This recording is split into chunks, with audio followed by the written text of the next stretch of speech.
முட்டை வியாபாரி ஒருவர் கோழி, வாத்து போன்ற பறவைகளை வளர்த்து அவையிடும் முட்டைகளை வெளியில் எடுத்துச் சென்று விற்பனை செய்து வந்தார். இந்த தொழில் அவரது வருமானம் குறைவாகவே இருந்ததால் ஏழ்மையிலேயே வசித்து வந்தார். ஒரு முறை ஒரு சுவாமிஜி முட்டை வியாபாரி முன் தோன்றி, ஏழை வியாபாரியே, இங்கே பார், நான் ஒரு வாத்தை உன்னிடம் தருகிறேன். அதனை வளர்த்து வந்தால் அது உனது வறுமையின் துயர்களை துடைக்கும். ஆகவே இந்த வாத்தை ஆரோக்கியமாகவும் பத்திரமாகவும் வைத்துக் கொள் என கூறி ஒரு நல்ல வாத்தையும் கொடுத்தார். முட்டை வியாபாரியும் அந்த வாத்தை வீட்டிற்கு எடுத்து வந்து என்ன நடக்கப் போகிறதோ என மிகவும் ஆவலுடன் காத்திருந்தான். மறுநாள் காலை எப்போதும் போல வீட்டின் பின்புறம் சென்று பறவைகள் இடும் முட்டைகளை சேகரித்தான்.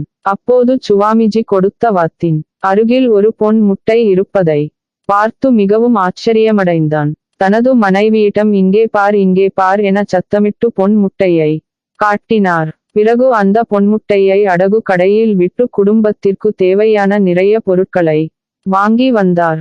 தினமும் அந்த வாத்து ஒரு பொன் முட்டையை இட்டு வந்தது. நாட்கள் செல்ல பொன்முட்டைகளை விற்று முட்டை வியாபாரி பெரும் பணக்காரனாக ஆனார். இத்தருணத்தில் வியாபாரிக்கு ஒரு பெரிய சங்கடம் வந்தது. முட்டை வியாபாரியின் மனைவி மிகவும் பேராசைக்காரி. அவள் தனது கணவனிடம், எவ்வளவு நாட்களுக்கு தான் நாம் தினம் ஒரு முட்டைக்காக காத்திருப்பது? இந்த பொன் முட்டையிடும் வாத்தின் வயிற்றை திறந்தால் ஒரு சமயத்தில் நிறைய முட்டைகள் கிடைக்கும். அவைகளை விற்று நாம் உடனேயே இன்னும் பெரிய பணக்காரராகிவிடலாம் என கூறினாள். இதனை அந்த முட்டாள் வியாபாரியும் நம்பி மனைவியின் விருப்பத்திற்கேற்ப வாத்தின் வயிற்றை கத்தியால் அறுத்தான். ஐயகோ, அதன் வயிற்றில் ஒரு முட்டை கூட இல்லை. நேரம் கடந்து வாத்தும் இறந்து விட்டது. அதனை கண்ட வியாபாரி மிகவும் வருந்தினான். பேராசை பெரு நஷ்டம்.